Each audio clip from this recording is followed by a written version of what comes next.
Саламатсыздарбы, урматтуу мекендештер. Бүгүн биз баш оору жана баш айлануу боюнча ушул чоң кыздан сурайбыз. Канткенде жакшы болду, ошол жөнүндө өзүнүн кантип ооруп калды, анан канткенде азыр ушул оордон чыгып атат, өзүнөн угайлы. Жашыңыз 51 жаштасыз. Сиз кандай даттануу менен келгенсиз бизге? Баш айлануу менен. Баш айлануу. Кантип башталат эле баш айланууңуз? Баш айлануу башталганда баштын арка жагынан толкун болуп келет дагы, анан башым айланат да. Демек, баш жактан, желке жактан кандайдыр бир денени катуу кармаган бир толкун келип туруп, анан башыңыз тегерелип кетет.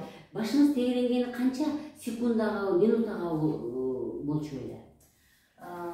Секунда болот да. 30 секунд примерно да ошондой болот, анан башым айланат. Башыңыз айланат. Баш айланганым мындай кичине мындай көбүрөөк турат да. Башыңыз көбүрөөк турат. Ошол мезгилде сиз отура каласыз. Ооба. Баспастан отура каласыз, анан өтүп кеткенден кийин кайра туруп иштейсиз. Так, ушул оору, ушундай даттануу качан пайда болду? Апрелдин орто ченинде пайда болду. Мурун мындай байкаган эмес. Жок. Эч качан байкаган эмес. Так, анан сиз эмне кылдыңыз апрелден бери? Кандай дары иштедиңиз? Ошол депрессия болуп калдым окшойт, ошондон кийин башталып кетти. Дары иштим, больницага жатып чыктым. Бирок кичине жүрөк түкүлдөгү бар эле, ал өтүп кетти, бирок баш айланып калган өткөн жок да. Дары иштим, успокоительный иштим, баш айланганга иштим, көп дарыларды иштим, бирок жардам болбоду. Анан сизге келдим. Так, бүгүнкү күнгө сиз кайсыл даттануудан арылдыңыз? Азыр ошол баш айлануу, ошол толкун болуп келген нерседен арылдыңыз. Так, демек баш айлануу жок болду, Баш айлануу мына мен лечение кылганыма 10 күндөн ашты, мурдагыдан кыйла жакшы, эми бирок кичине бир аз бар, эми алда убакыт керек. Сиз өзүңүз үйдөн эмнелерди жасап атасыз? Лимфомассаж жасайм. Дагы? Зарядка жасайм. Жана курсак менен дем алуу жасайм. Тамак ичердин алдында өтүп атасыз. Сиз диета кармап атасызбы, мен айткан? Диета кармап атасыз. Жакшы. Сууну ичип атасызбы? Ичип атам. Демек, сиз мен эми аз элге айтып коеюн дегеним, сиз дарылоого келгенден кийин кандайдыр бир 5 күн 6 күндөн кийин мен жакшы болбой атам деп мага арызданып калдыңыз, 4 күндөн кийин. 4 күндөн кийин мага жакшы болбой атамын. Биз жактан көрсөтүлгөн лимфомассажды алып аттыңыз, сүлүктү алып аттыңыз, капельницаны алып аттыңыз, Анан бирок сиз мага 4 күндөн кийин жок эже мен жакшы болбой атам деп сиз мага арызданып калдыңыз. Анан мен айттым, отуруңуз, үйдөн эмне жасап атасыз деп сурадым.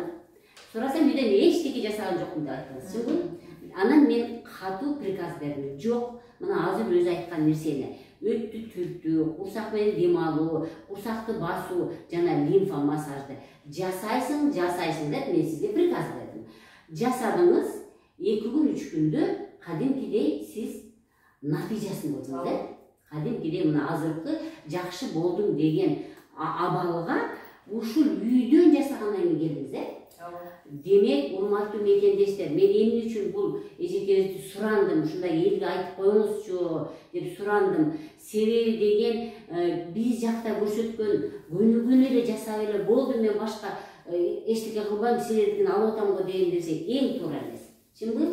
Адам көбүрөөк өзү менен иштеш керек. Өзү менен өзү иштеш керек. Урматтуу мекендештер, мен айтайын дегеним, мына ушул 4 көнүгүү, күнүмдүк аткаруучу 4 көнүгүү деп которуп койгон менчи. Бул курсак, өттү түртүү ар бир тамак жердин астында, ич менен дем алуу, курсактагы органдарды басуу жана бездерге массаж. 4 көнүгүүнү жасамайынча биз жактан алган менен результат болбогонун мына бул эжеке бизге практикада көрсөттү да. Мына ушуну мен сиздерге жеткирип коеюн дедим. Албетте, жакшы болуу бул бир Кудайдан, бирок Кудай таалам бизди себебин жаса деген да. Мына себебин өзү дагы жасады, биз дагы жасадык, Кудай көрсө жакшы результат болот. Эми дагы бир нерсе айтып кое турган нерсем, бул эжекебиз бир курсу бүткөндөн кийин мен сизди 3 айга үйгө ушул 4 көнүгүүгө калтырамын. Диета кылмаганга калтырамын. Суу ичип турганга калтырамын. Ош 4 айдан кийин сиз келесиз, кайрадан биз сиздин каныңызды көрөбүз, анан кийин өкүлдү салыштырабыз. 4 айдан кийин. Урматтуу мекендештер, кандагы өзгөрүүнү 10 күндө ала албайбыз. Кандагы өзгөрүүнү 20 күндө ала албайбыз. Демек, кандагы өзгөрүүнү мен 6 айдан 2 жылга чейин берем. Бирок биринчи канды көргөндөн кийин, экинчи кандын ортосунда 3 ай өтүп, ошо 4 айда биз ар бир 4 айда канды көрүп турабыз. Кайсы керексиз нерселер кетти, кайсы туздар кетти, кайсы керексиз холестериндер кетти, канды тазаланды. Мына ушуну мен сизден суранат элем. Ушу ден соолугуңуз үчүн 4 айдан кийин дагы бир көрөлү, кийинки 4 айда дагы көрөлү, дагы сиздин результатыңызды биз элге көрсөтүп турубуз керек. Себеби деген, мүмкүн сизге окшоп ооруп жакшы боло албай аткандар бардыр. Ошолорго мүмкүн шыпа болуп калар деген ниет менен биз мына бүгүнкү видеону чыгардык. Саламатта болуңуздар, ден соолукта болуңуздар.